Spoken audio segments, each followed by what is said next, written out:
Stay frosty and head over to EasyMut.com for the cheapest MUT coins on the market. And when I say cheapest, I mean it. We're talking 1 million coins for around 40 bucks. Use code DIRECTOR for 5% off.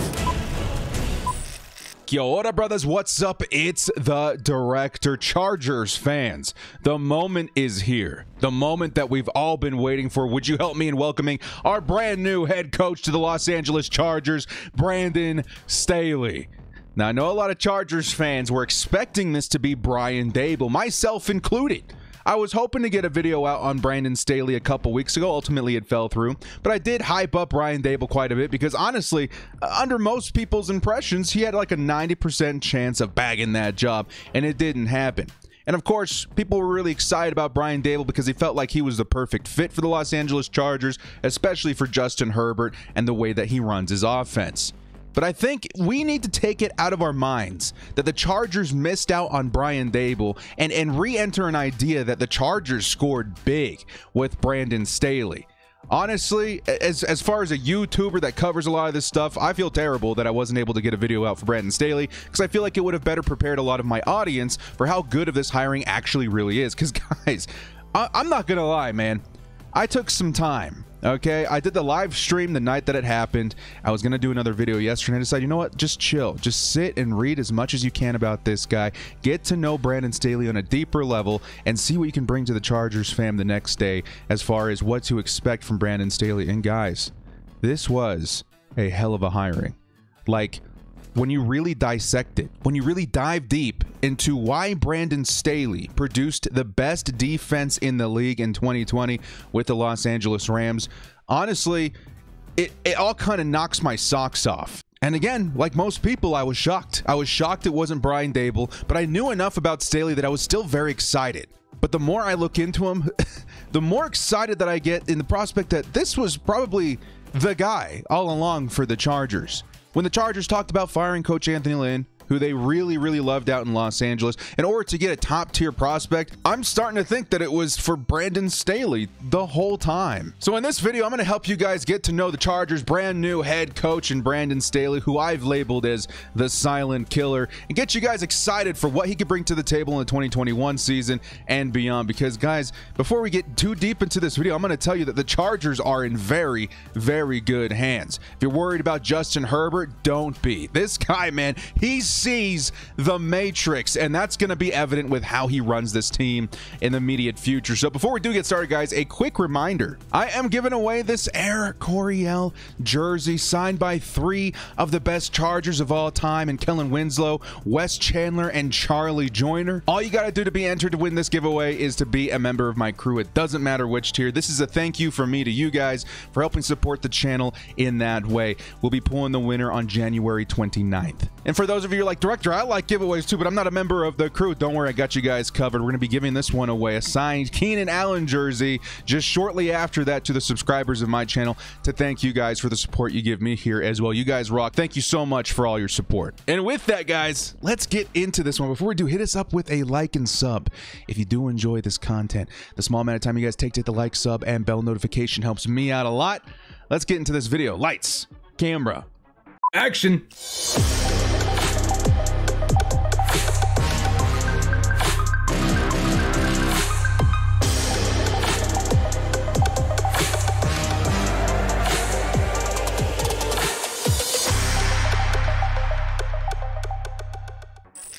Brandon Staley, the Chargers' new head coach, aka the silent killer. And no, we're not talking about high blood pressure here. Brandon Staley is the first Chargers head coach to come from a defensive coordinator background since Marty Schottenheimer. And of course, Chargers fans know how successful Marty Schottenheimer was with the Los, or should say the San Diego Chargers at the time. And he brings with him a lot of optimism as far as how he dissects and understands the game of football. football. Now, something I read up on him a couple of weeks ago is why he is so successful as far as running his defense, is the creativity that he brings to that side of the ball. And I feel like it's because of the exposure that he's had to great football minds in that aspect. Taking a look at Staley's Wikipedia article here, you kind of see a timeline of what led up to the NFL. And I remember a few weeks ago, the biggest thing that kind of stood out to me was right here. John Carroll University, between 2015 and 2016, he made a jump from John Carroll University,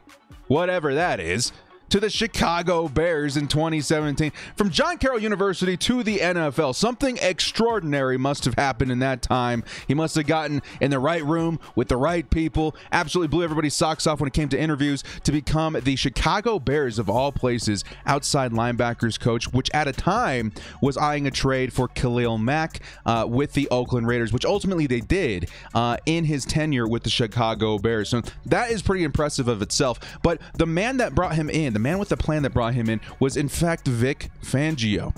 If you guys understand who Vic Fangio is, you're going to kind of understand why Brandon Staley has become such an abundant defensive football mind. And that's because Vic Fangio, for the longest time, was one of the most frustrating defensive coaches to go up against in the league, because he had such a great understanding of how to battle what we would call in the Madden community the meta offenses. And if you guys don't know what the meta offense is, it's basically the league's pretty much a copycat league, right? So when you see somebody have success with something, especially on the offensive side of the ball, you're going to see a lot of teams following their footsteps, and that's what we call the meta. Something that works for a lot of different teams that a lot of teams are running. It's really, really hard to combat that. But learning under Vic Fangio, I feel like, was very beneficial for Brandon Staley in combating the meta. This man is extremely, extremely talented in his ways of being creative and utilizing all players on his roster. And I feel like it really spelled out, a lot of his success in his previous teams with the Chicago Bears. Obviously, he had talent like Khalil Mack. Denver Broncos, he had Von Miller. Los Angeles Rams, he had Aaron Donald, perhaps the best defensive player in the league. And now with the Los Angeles Chargers, he's got himself a Joey Bosa. So honestly, he's been where the talent's at. And I've heard the argument that, oh man, he's going to be great because he's got great players on his team every single year. That argument, I get it, but it needs to be swept under the rug a little bit. Because as impressed as I was with Aaron Donald and let's say even Jalen Ramsey last year, it's those players that we don't write articles about. It's those players that kids don't go pick up football cards for. Madden players pick up MUT cards for. It's those players that really you wouldn't give a second thought to that really elevated the Rams defense in 2020. Let's take a look at some of the statistics from the 2020 Rams, which on their own is already very impressive. Look at some of these names, man. John Johnson III, obviously a very talented safety, but this man led the team in tackles with 105 from the defensive back position. Next up was Troy Hill. Again, 55 tackles, 77 total. The second on the list with tackles, another defensive back. Then you got Troy Reeder, Micah Kaiser, Jordan Fuller. A lot of these guys in combination kind of rose to the occasion. The first huge name you're going to see on this list when it comes to tackles is Jalen Ramsey, cornerback at 36. Okay, very interesting. Well, what about sacks, right? It's obviously going to be Aaron Donald, and it is. Aaron Donald, 13.5. But did you know outside linebacker Leonard Floyd was second on the team with 10.5 sacks? Followed by Morgan Fox with 6, Michael Brockers with 5, Ibukum with 4.5. That's pretty insane when you consider, the impact that Joey Bosa has alone on the game. What if his surrounding cast was also putting up numbers like this? Now, you could argue that, maybe this was supposed to be Melvin Ingram at 10.5. You know what I mean? But that just wasn't the case. The Chargers defense just didn't know what they were doing out there, not generating a lot of pressure. And all of a sudden, we're going from Gus Bradley, who only knew how to, call soft cover 3, to a man that calls one of the most creative defenses I've ever seen and generated some of the best pressure in the league last season. What about passes defended? Darius Williams, cornerback, not Jalen Ramsey with 14. Troy Hill, cornerback, not Jalen Ramsey with 10. And then Jalen Ramsey with 9. Interesting. Jalen Ramsey certainly had his position on this team, certainly had his job. He did it very well. But again, the surrounding cast rose to the occasion. Interceptions. Darius Williams again with 4. Jordan Fuller with 3. Troy Hill with 3. All the way down here is Jalen Ramsey with just 1 on the year. Again, the surrounding cast rose to the occasion under the creative play calling of Brandon Staley. I cannot emphasize this enough, guys.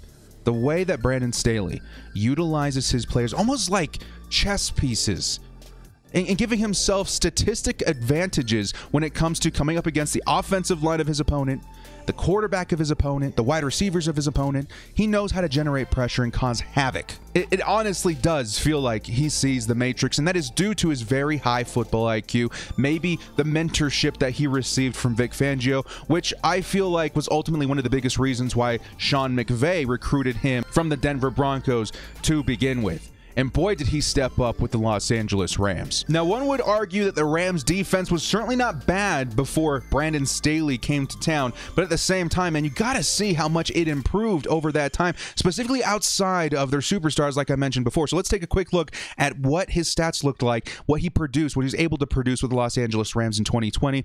Yards per game, the fewest in the league at 281, almost 282.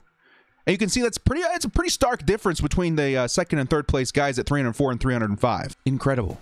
Passing yards per game. Once again, number one in the league, 190.7 per game. Rushing. I think they were top three. Yeah, top three at 91 per game. Points allowed per game. Los Angeles Rams at 18.5. It was incredibly hard to score on the Los Angeles Rams in 2020. There was also another statistic that blew my mind. Did you guys know that the Los Angeles Rams only gave up on average a little bit more than 3 points in second halves on average throughout the year? Around 3 points in the second halves of football games. How different is that from the Chargers in 2020, who could take a huge lead in the first half and completely blow it in the second half, even if we had like a 3-score lead? That is incredible. The stats don't lie, guys. I feel like defenses do shift a little bit more as far as their effectiveness and stuff from year to year. But what he did, the results that he had with the Los Angeles Rams, helps me kind of, again, sweep under the rug the fact that he only had 1 year with Sean McVay as his defensive coordinator. And the more I look into the tape of the Los Angeles Rams in 2020, the more I understand why he got scooped up so quickly. The more I understand why this was probably the Chargers guy all along. Because the more I look into Brandon Staley, the more I'm starting to understand the comparison. It feels like comparisons are the easiest way for people to understand the potential of head coaches, players, anybody in the NFL. There's a comparison that I'm starting to see with Brandon Staley as far as successful NFL coaches. And to me, he's starting to remind me a little bit of a young Bill Belichick. I'm already starting to feel the eye rolls from the comments, and that's fine. But in my opinion, man, the traits that he holds, he's a people's person, he's a player's coach, he's extremely creative. He's not your Robert Saleh on the sidelines, which honestly I wanted as well, that fired up and, throwing, clipboards on the ground. He's more of that silent, collected killer. He's out there knowing exactly what he's doing, utilizing every single player to their strengths and building on their weaknesses and executing. And doing so in a manner that's easy for the players to understand and execute, where they can really iron out the details and really finely tune what Brandon Staley wants to do. It's actually quite extraordinary when you look at it. As I mentioned a second ago, he is a player's coach as well. And that can be extremely important. That was one of Anthony Lynn's best traits. Of course, Anthony Lynn made us look like fools on several occasions, which is not going to happen with a guy like Brandon Staley. But there's no denying that the players loved him. And there's one player in particular that loved him in the Los Angeles Rams, and that was Jalen Ramsey, who in fact was talking a lot of smack on our current, or I should say ex-current, defensive coordinator Gus Bradley. He says Gus Bradley never changes. It's very vanilla. We never adjust. Well, it's quite the opposite if you ask him about Brandon Staley. Here's a quote. He says, Ramsey told the media, he says, "I hope Staley is here for a while, but it wouldn't surprise me at all if it's a one-and-done season for him, and I would be very happy for him." Then it says, "I think one of my favorite quotes from Ramsey was that Staley was about ball, while being a player's coach at the same time, saying he loves that about him." He's a player's coach. He understands these players on a human level, on a one-to-one level, and I think that's why a lot of NFL organizations are shifting to younger coaches in the league, because they understand these players at a different level than maybe the older generation. And it's not to say that they've been through more, they know more. There's a lot of ex-players as head coaches in the NFL that have been through exactly what they're going through now. But there is a generational gap. And for whatever reason, coaches like Sean McVay, Matt LaFleur, now maybe even Brandon Staley are going to understand their players and communicate with them in a much more efficient manner because there is really not that large of a generation gap. It's very interesting. Very interesting. So I'm extremely impressed with everything that I've seen from Brandon Staley so far. His background is top-notch. What he did with the Rams is top-notch. What he does with players not named Aaron Donald and Jalen Ramsey especially impresses me. But I want to show you guys a tweet from last night that I had when I was looking up more tape on Brandon Staley. I say here, as I watch more tape on Staley's incredible defensive scheme, I've learned a couple of things. Okay? He blitzes less than I thought. I thought this man was blitzing like 30% a game because of how much pressure that he was generating. And in fact, it's just that he's really, really good at generating pressure while only sending 4. How insane is that? I also said, yeah, Donald was obviously great, but the way he attacks gaps is insane. The way he generates pressure is ridiculous. What does he utilize? He utilizes something in 3-4 called an eagle front, which is considered his secret weapon. And this almost demands double teams across the offensive line and really causes havoc, especially when you put in consideration what he does with his linebackers as well. Let's take a look at this next tweet on this thread. You guys can find this on Twitter. The next one I had down here says, he uses his linebackers like chess pieces in real time. Loads of fake blitzes cause havoc with the offensive line. This often allows pass rushers to break through while not compromising the integrity of his coverage assignments. Jaw-dropping stuff. The man's out here playing chess, not checkers. Especially with his pass rushers, he knows what he's doing. And he's doing all of this at the same time while maintaining very good coverage downfield. I feel like that's why they saw so many sacks last season. Again, I'm going to go throw the statistic up on the board here. Sacks. Los Angeles Rams, among all of these other accomplishments in rushing, passing, total, points per game, total yards per game, they also were the second in the league with 53 sacks on the season. 53 sacks. It's incredible. Let me show you guys the last part of that tweet that I put out last night. The last thing I put here, which is something the Chargers maybe need to look at a couple of times, is that it was obvious Jalen Ramsey was a big part of his scheme. By taking away his opponent's best receiver, he was able to play his safeties closer to the line of scrimmage to help shut down the run. This makes me believe the Chargers' biggest offseason signing might be a premier corner, but who? That's my first question to you guys in the comments section. If the Chargers pick up a premier corner via trade, free agency, I don't care. Who do you guys think it should be? I'm already on record as to who I hope comes to the Chargers. I posted this the night of the signing. Red Rover, bring Jalen Ramsey over. Again, I can feel the eye rolls. But again, there's some logic to this madness. Of course, Jalen Ramsey and Derwin James, best buds since their FSU days. I think even before that. These guys kind of grew up into the league together.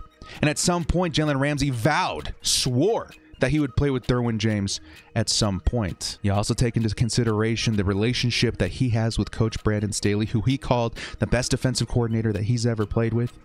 You also put in consideration that the Los Angeles Rams are in a pretty tight cap situation going forward. A lot of free agents this season, not a lot of cap space. Maybe a trade or something develops. Maybe Brandon Staley brings with him players from the Los Angeles Rams that really made his scheme work, that are going to work for him better in Los Angeles than it might even work for the Rams without Brandon Staley.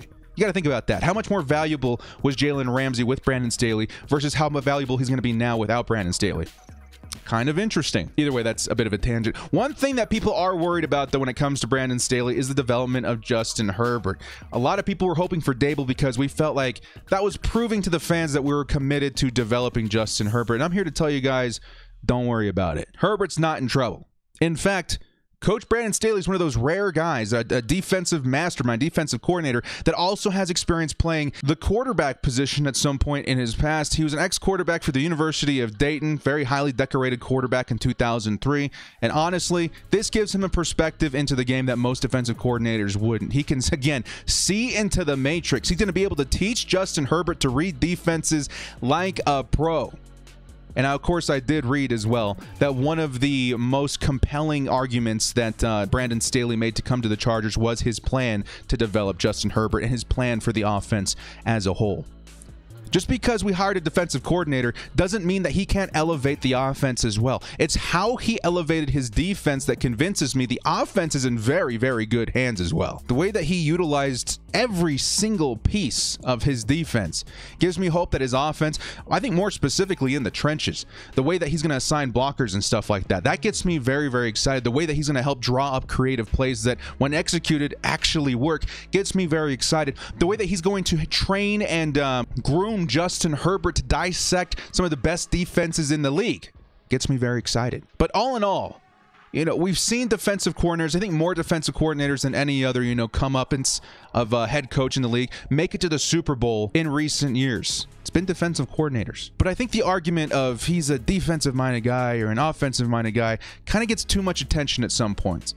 I really feel like a man's football IQ, his creativity, his aggressiveness, his courage trumps any sort of specialty on the offense or defensive side of the ball. Because ultimately, what he did with his defense proves to me that I'm very comfortable with him taking over the offense as well. And he is going to be very intelligent with who he brings in as offensive coordinator, defensive coordinator. There are rumors that it's probably going to stay as Shane Steichen. But again, the Chargers like to zig when we're thinking they're going to zag. So maybe there is a chance that he brings in a guy that fits his scheme a little bit better. Either way, he's the kind of guy that's so detail-oriented that no matter who he brings in, I'm sure they're going to get on the same page very, very quickly in order to become one of the most creative in offense and defense very, very quickly. So a couple things. This video is a little bit longer, but this is a big deal for the Chargers, okay? This is a huge development for the Chargers, and I want Chargers fans to be excited about this.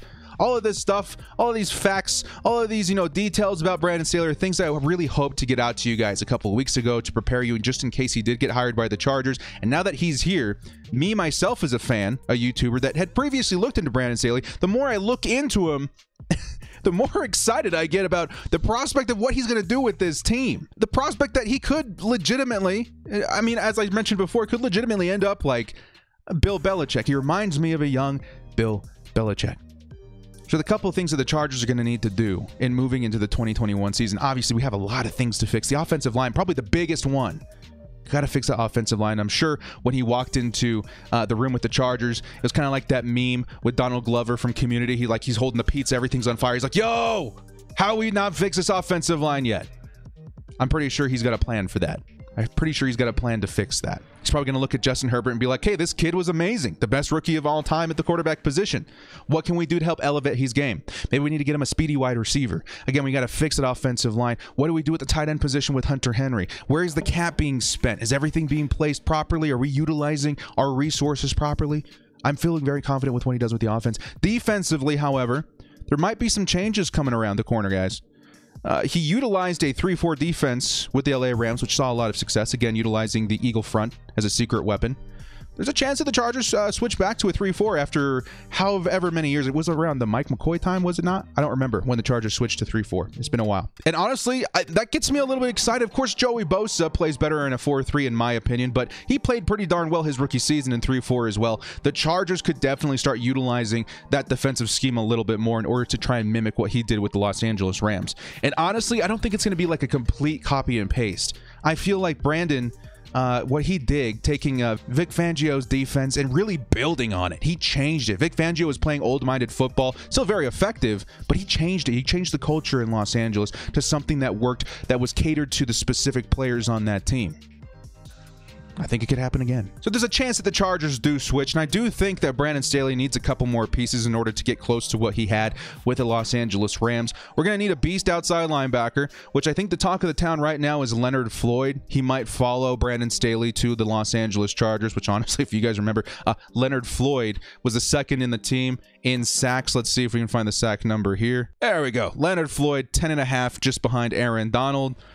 I mean, that would be pretty insane. But again, there's other free agents and stuff we can consider, like Shaq Barrett. And outside of that, perhaps defensive tackle, maybe a little bit more help at safety. But I think the number one priority, if we're going to try and mimic his defense, is probably getting a shutdown corner. Honestly, if we're going to see one shocking move from the Chargers this season, with the evidence I've seen in the tape of Brandon Staley, the way that he utilized Jalen Ramsey, again, like I said in my tweet, the ability to take away their top receiver allowed him to play his safeties closer to the line of scrimmage. Imagine what he can do with Derwin James in those situations. Anyway, the ability to take away that number one receiver, allowed him to do more things, to get creative with his safeties. And again, if you look at the stats here, you know, you're taking a look at total tackles. The number one tackler on their team was John Johnson, a smaller free safety on the team. I feel like he's going to want to do that again, especially with the talent that Derwin James offers him on that side of the ball. And to do that, you're going to need a cornerback a heck of a lot better than Casey Hayward or Chris Harris Jr. So again, my prediction is that if the Chargers make one kind of shocking move this year, it's probably going to be for a shutdown corner. Either way, guys, extremely long video today, but I hope it gives you guys a better understanding as to why I feel like Brandon Staley was the move all along. Brandon Staley was our guy. If you look on our Twitter, guys, there's a video that the Chargers put up saying that we got our guy. We got our guy. He's our guy for a reason. I feel like at the very beginning, when all Chargers fans were hyping and hollering about Brian Daboll, which honestly would have been a great hire as well, the Chargers had their eye on a different prospect, and his name was Brandon Staley all along. And the more I look into it, the more I watch his tape, I promise you guys, if you watch the tape of the Los Angeles Rams, your minds will be shifted 180. If you were on the Daboll train, you're all of a sudden going to be on the Staley train because of how insanely effective this defense was last year. And that was just with Staley's hands all over the defense. Now he's going to have his hands in the offense too. Extremely creative football, extremely inspired football, elevating football out of all aspects of the roster. I'm extremely excited to see what he does with the Chargers in 2021. Well, guys, in the comments section, maybe I didn't convince all of you. Leave in the comments your guys' biggest concerns with Brandon Staley. Again, he's a one-year, defensive coordinator. He got promoted super, super fast. Or you can leave stuff that you're very excited about Brandon Staley. Maybe stuff that I didn't mention in this video, because honestly, there's a lot of evidence to suggest that this may have been one of the best hirings in 2020 as far as head coaching positions. Because again, the Chargers probably had the best vacancy in the league, and it went to Staley for a reason. Let me know you guys' thoughts and comments in the comment section below. Well, guys, thank you so much, and thank you for joining me. Remember to hit up the links in the description if you want to join my crew to try and win that Eric Coryell jersey. Guys, thank you so much for all your support on this channel. Getting close to 27,000 subscribers, and we're gaining momentum. Guys, thank you so much for joining me. This has been The Director. We'll see you next time, and as always, bolt up and stay frosty. Welcome to the Bolts, Brandon Staley.